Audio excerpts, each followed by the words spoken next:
Dear students, this video on mechanical properties of fluids, part 4, brought to you by Dr. Suyog Pethe. Please make sure before watching this video, you must watch all the videos from part 1 to part 3. तो हम लोग बात करते हैं part 4 के videos में हम क्या पढ़ने वाले हैं. तो सबसे पहले हम लोग part 4 का जो वीडियोस है उसमें हम लोग पढ़ने वाले हैं इक्वेशन ऑफ कंटिन्यूटी. अब इक्वेशन ऑफ कंटिन्यूटी क्या है उसे हम लोग काफी डिटेल में समझने की कोशिश करते हैं और इसका प्रूफ भी हम लोगों को करना है. तो इक्वेशन ऑफ कंटिन्यूटी. अब इक्वेशन ऑफ कंटिन्यूटी क्या है या ये इक्वेशन ऑफ कंटिन्यूटी हमें क्या बताता है. So equation of continuity gives volume rate flow of incompressible fluid. तो इट गिव्स क्या देता है, वॉल्यूम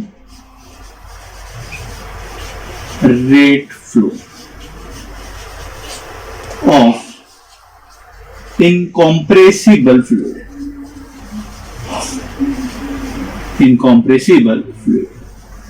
तो ये वॉल्यूम रेट फ्लो के बारे में बताता है. तो वॉल्यूम रेट फ्लो यानी इसे हम लोग कह सकते हैं change of volume upon change of time. एक बात याद रखिए, वॉल्यूम को इंडिकेट करने के लिए मैं यहां पे ये v को इस तरह इस्तेमाल कर रहा हूं क्योंकि हम लोगों के जो एक्सप्रेशन आने वाले हैं, जो टर्म्स पढ़ने वाले हैं, उसमें हम लोग वेलोसिटी के लिए भी v इस्तेमाल करेंगे और वॉल्यूम के लिए भी v इस्तेमाल करेंगे. तो वॉल्यूम का v हम लोगों को कुछ इस तरह एक्सप्लेन बताना है, ठीक है, और वेलोसिटी का v थोड़ा सा हम लोग अलग शो करेंगे. तो ये क्या बताता है, तो ये बताता है रेट ऑफ वॉल्यूम रेट बताता है हम लोगों को volume rate of incompressible fluid for steady flow. याद रखेंगे ये हम लोग फॉर किसके लिए, स्टेडी फ्लो. तो जब हम लोगों ने स्टेडी फ्लो कहा होगा तो आपको समझ में आ गया होगा कि ये हम लोगों का कौन सा फ्लो है, क्या ये स्ट्रीमलाइन में आएगा या टर्बुलेंस में आएगा. नो डाउट तो ये आने वाला है स्ट्रीमलाइन फ्लो में. तो याद रखेंगे this is only applicable to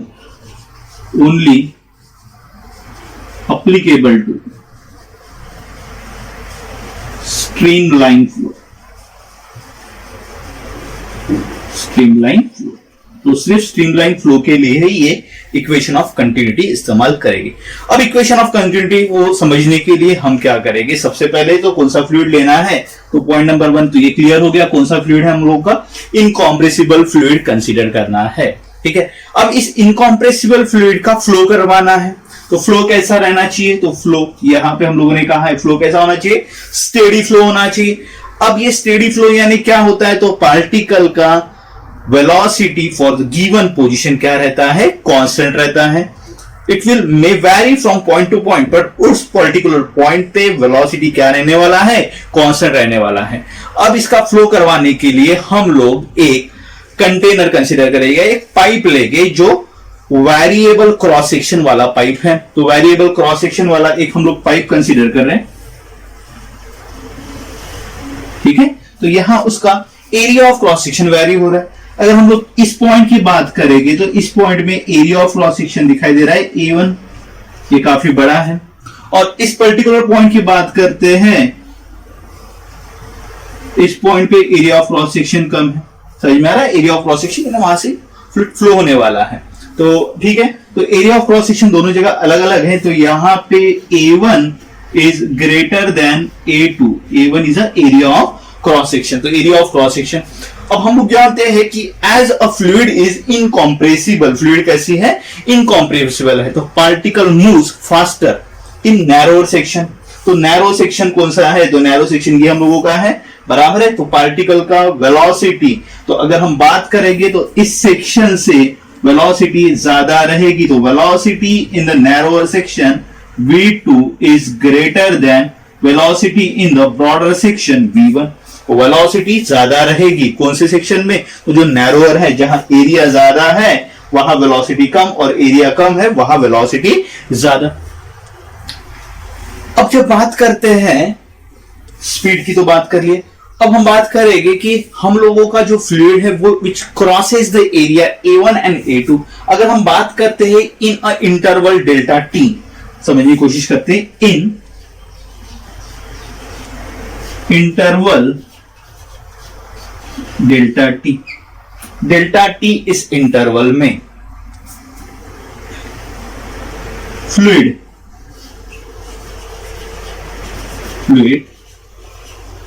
crossing section, crossing section, यहां मैं एक पहला सेक्शन बना रहा हूं, ए बी सी डी, तो ये क्रॉसिंग सेक्शन, ठीक है। तो इन डेल्टा टी, यहां से लेके यहां जाने के लिए कितना वक्त लग रहा है, delta T fluid crossing the section, कौन सा section, A B C D with velocity, कितने वेलोसिटी से क्रॉस कर रहा है, विथ वेलोसिटी v1, ठीक है। तो इंटरवल डेल्टा टी में तो क्या हो रहा है, तो fluid crosses the section A B C D, ठीक है। तो crosses the section A B C D हो रहा है विथ वेलोसिटी v1। तो क्रॉस सेक्शन एरिया जिसके लिए कितना था, a1 था, ठीक है। अब बात करते हैं, वही हम बात करेंगे a2 के लिए, ये a1 के लिए हो गया हम लोगों का। तो similarly for a2, similarly for a2, तो वही आएगा इन इंटरवल, वही इंटरवल, इन इंटरवल वहां सेक्शन अलग रहेगा, तो सेक्शन मैं नाम दे रहा हूं यहां पे P Q R S, in section P Q R S, ठीक है, P Q R S with velocity, तो यहां वेलोसिटी अलग है, वेलोसिटी v2। ये हम लोगों ने बताया कि यहां से इनलेट और यहां से आउटलेट, तो यहां से हम लोगों का क्या आ रहा है, फ्लूइड इनलेट, इनलेट, और यहां से फ्लूइड बाहर निकल रहा है, ये है हमारा आउटलेट। अब जितना फ्लूइड अंदर जाएगा उतना ही फ्लूइड बाहर आएगा, ठीक है। तो mass of the fluid entering in the tube A, in the tube through the point A1 is equal to mass of the fluid leaving through tube B, ये B end कहेंगे, यहां से ये end A कहेंगे, ये end कहेंगे B। तो A से जितना मास जाने वाला है उतना ही B से मास बाहर निकलने वाला है, as fluid is incompressible, तो fluid incompressible है, as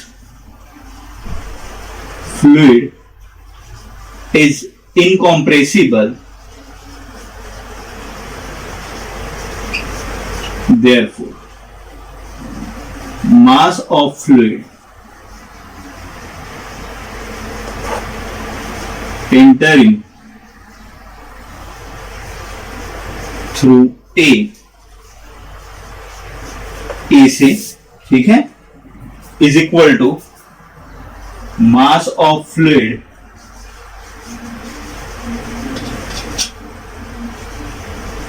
leaving through B, through B, ठीक है। तो मास A पे और मास B पे क्या रहना चाहिए, सेम रहना चाहिए। मास का formula mass at A is equal to mass at B, तो मास का फॉर्मूला हम लोग डेंसिटी में जानते हैं, mass is equal to density to volume, ठीक है, mass is equal to density into volume. यहां थोड़ा सा वेरिएशंस करते हैं, अच्छे समझिए। तो मास इज इक्वल टू, जैसे मैंने क्या कहा है, तो डेंसिटी इनटू वॉल्यूम, सो डेंसिटी तो यहां पे कही है, यहां पे कही है, पाइप ए की बात की है, पाइप बी की बात कीजिए, वहां पे दोनों जगह डेंसिटी सेम रहेगा क्योंकि फ्लूइड सेम फ्लो हो रहा है। हाँ, वॉल्यूम चेंज हो सकता है, तो वॉल्यूम चेंज हो सकता है, तो हम लोग देखते हैं वॉल्यूम में एग्जैक्टली क्या वेरिएशन हो सकता है या नहीं हो सकता, वो भी देखेंगे, ठीक है। बात करते हैं यहां पे वॉल्यूम, वॉल्यूम का कन्वर्शन करते हैं, वॉल्यूम का conversion area into displacement, area into displacement, then m is equal to rho a।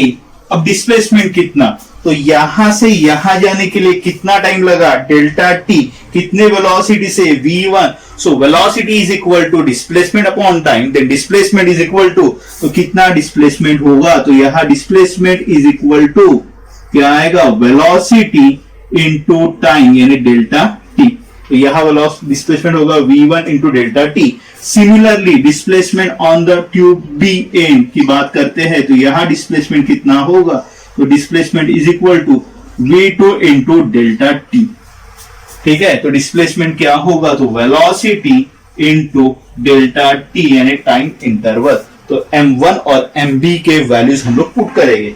So we will gate रो ए, तो शुरुआत में area A1, cross section area यहां पर A1 है, A के लिए velocity V1 into time delta T. On another end rho area A2, velocity V2, small v से indicate कर रहा हूं वेलोसिटी, ये v और ये v में दोनों में वेरिएशन है, into delta T. On the both the side हम लोगों को कुछ कॉमन टर्म्स दिखाई दे रहे हैं जिसे हम लोग कैंसिल करेंगे। तो we will get A1 V1 is equal to A2 V2, ये हम लोगों को मिलेगा। तो यहां से हमें यह पता चलता है product of area and product of the velocity remain constant. तो यहां से हम बता सकते हैं AV is equal to constant. समझ में आ गया? तो ये हम लोगों को इक्वेशन ऑफ कंटिन्यूटी बताता है, A into V is equal to constant. So AV यानी क्या, तो वॉल्यूम रेट फ्लो। AV यानी क्या, A into V is a volume rate flow, volume rate. Volume rate flow हम लोग कहीं पे भी अगर निकालते हैं तो वो वैल्यूज कैसी रहेगी, फिक्स रहेगी। ठीक है, तो dv बाई dt को हम लोग वॉल्यूम फ्लक्स से भी जानते हैं।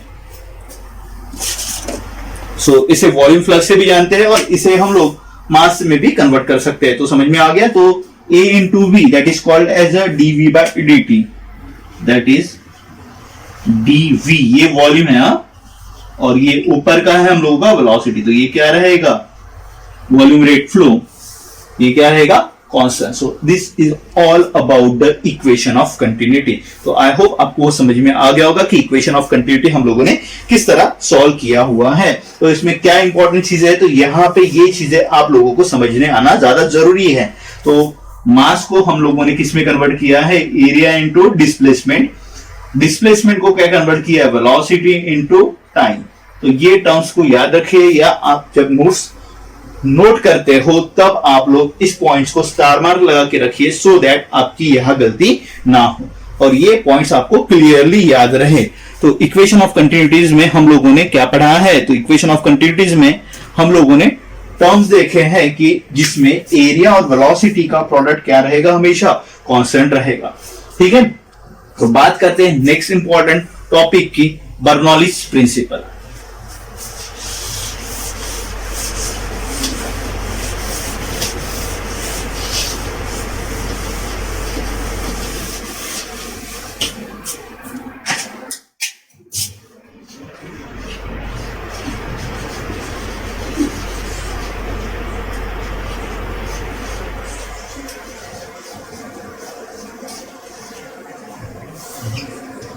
बर्नौलीज प्रिंसिपल क्या हमें बताता है, तो बर्नौलीज प्रिंसिपल ये again we can apply to the streamline flow. तो ये स्ट्रीमलाइन फ्लो के लिए अप्लाई हम लोग कर सकते हैं, किसी दूसरे के लिए अप्लाई नहीं कर सकते। तो स्ट्रीमलाइन फ्लो के लिए हम लोग ये अप्लाई करने वाले थ्योरम है बर्नौलीज प्रिंसिपल। तो बर्नौलीज प्रिंसिपल हमें क्या बताता है, फॉर स्ट्रीमलाइन फ्लो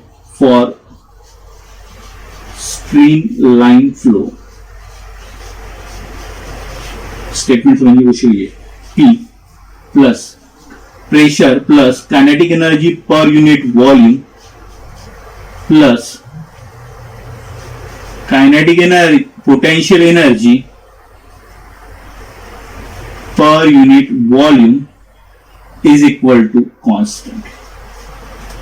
ठीक है, तो यहां पे स्टेटमेंट को मैंने काफी शॉर्ट में बताया, तो स्टेटमेंट हम लोगों का क्या रहेगा, तो स्टेटमेंट रहेगा प्रेशर, P यानी प्रेशर, K यानी काइनेटिक एनर्जी। तो kinetic energy per unit volume, यहां पे क्या है, pressure plus kinetic energy per unit volume plus potential energy per unit volume is equal to constant. तो इसका स्टेटमेंट बनेगा for streamline flow the sum of pressure, kinetic energy per unit volume, potential energy per unit volume remain constant. अब बात करेंगे kinetic energy per unit volume का formula क्या आएगा या उसका वैल्यूज कैसे हम लोग निकालेंगे। तो बात करते हैं kinetic energy per unit volume की। तो काइनेटिक एनर्जी का फॉर्मूला जानते हैं, हाफ एम वी स्क्वायर, ये वेलोसिटी, हाँ, और वॉल्यूम के लिए capital V. As we know that mass is equal to क्या है, density into volume. Mass is equal to density into volume. तो यहां पुट करेंगे तो क्या आएगा, हाफ मास की जगह density into volume into small V square upon capital V. तो कैपिटल वी जो वॉल्यूम के लिए इंडिकेट किया वो कैंसिल हो जाएगा। तो क्या आएगा आपके पास, half rho we square. So ये आएगा kinetic energy per unit volume, ये टर्म मिल गए। तो ऐसे सिमिलरली सॉल्व करते हैं potential energy per unit volume. Potential energy per unit volume, potential energy का formula m g h, volume के लिए कैपिटल वी। मास को अगेन रिप्लेस कर रहे हैं, डेंसिटी इंटू वॉल्यूम जी एच, वॉल्यूम वॉल्यूम कैंसल, ठीक है। तो क्या मिलेगा, रो जी एच।